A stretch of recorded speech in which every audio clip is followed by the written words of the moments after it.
இறைவா, கட்டிய மனைவி சலிப்படைந்து எட்டி உதைப்பதற்குள் மரணம் வந்துவிட வேண்டும்.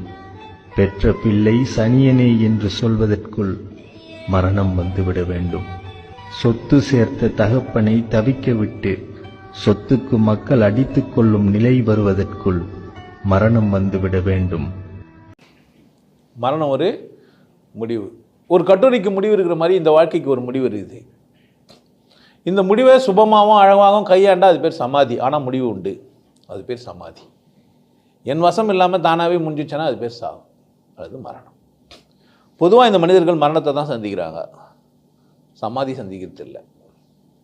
சமாதி ஏன் சந்திக்கிறது இல்லைன்னா நேர்மையற்ற மனிதர்களாக மாறிட்டாங்க. அதான் பொம்மையை பார்த்துட்டு சாமி கும்பிட்டேன், பொண்டாட்டியை பார்த்துட்டு இதை என் பொண்டாட்டி எனக்கு அடிமை. பொண்டாட்டின்னா அவளை கூட கொண்டாடணும், கொஞ்சணும், சந்தோஷமாக இருக்கணும், அவ்வளோதானே தவிர அவள் யாரை வச்சுங்கிறா, எவனை வச்சுங்கிறா, எப்படி வச்சுங்கிறான்னு பார்க்கறதுக்கு பேர் பொண்டாட்டி கிடையாது. புரிஞ்சிக்கவே இல்லை. பொண்டாட்டி எதுக்கிடானா எனக்கு மட்டும்தான் நினச்சிங்கிறான்.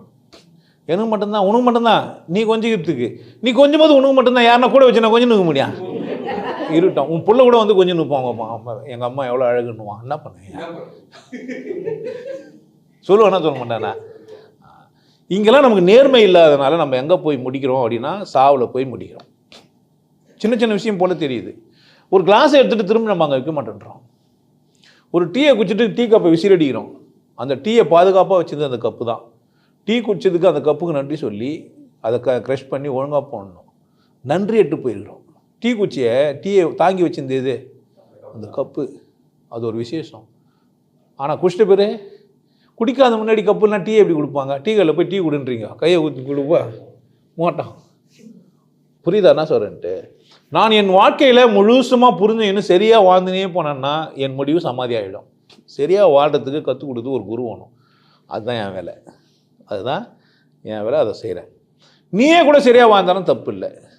நீயே சரியாக வாழ்ந்துட்டு கூட சமாதி சாதிக்கலாம். இதுக்கு தனியாக நீ ஒரு குரு சந்திக்கணும்னு அவசியம் கூட